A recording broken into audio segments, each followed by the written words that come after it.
તમને મનમાં વિચાર આવ્યો? જૈન કુળમાં જન્મ નથી છતાંય મનમાં વિચાર, એને તમે કલ્પના કરો, આમ જોતા વેત આનંદ ભાવ કેવો,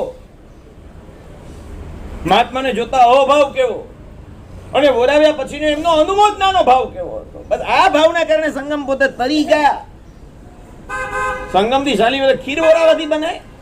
અંદર સાકર ને એલચીન કેસર ભળે એટલે શાલીભદ્ર ન બનાય. અંદર આનંદ ભાવ, અભાવ, અનુમોદના ભાવ ભળે ત્યારે સંગમમાંથી શાલીભદ્ર બનાય. ખીર વરાવાથી જ બનાતું હોય તો તમે બાકી રહ્યો એમ છો? ગરમ ને પકડી જ લઈ જાવ એમ છો ને ખીર વરાવો એમ છો? સાહેબ બીજું કઈ વરો કે ના વરો, ખીર વરો. અમે સાંભળ્યું ખીર વરાવાથી શાલીભદ્ર બનાય. આપણે કે પણ અમને રોટલી પછી પેલા ખીર વરો. રોટલી વરાવાથી શાલીભદ્ર બને એવું સાંભળ્યું નથી, ખીર વરાવાથી બનાય. આ અર્ધ સત્ય છે. પૂર્ણ સત્ય એ છે કે મહાત્માને જોતા વેત આનંદ ભાવ, વરાવતા વખતે અભાવ, વરીને વયા ગયા પછી અનુમોદના ભાવ. આ ભાવમાં રમતા હતા ત્યારે સંગમ કૂદ્યો છે મહાત્માને જોઈને. તો ઓહો, અમારે ત્યાં મારા જેવા ભરવાડને ત્યાં આજે મહાત્મા તો એ જ ઓલા જંગલમાં હોતા, ઈ જ માસક શ્રવણ કરીને ઉભા હતા 1 મહિનાથી. સારું થયું કે મારી નજર ગઈ, નહીં તો વયા છે. સારું થયું મેં બોલાવ્યા ને પાછું એમને સંભળાયું.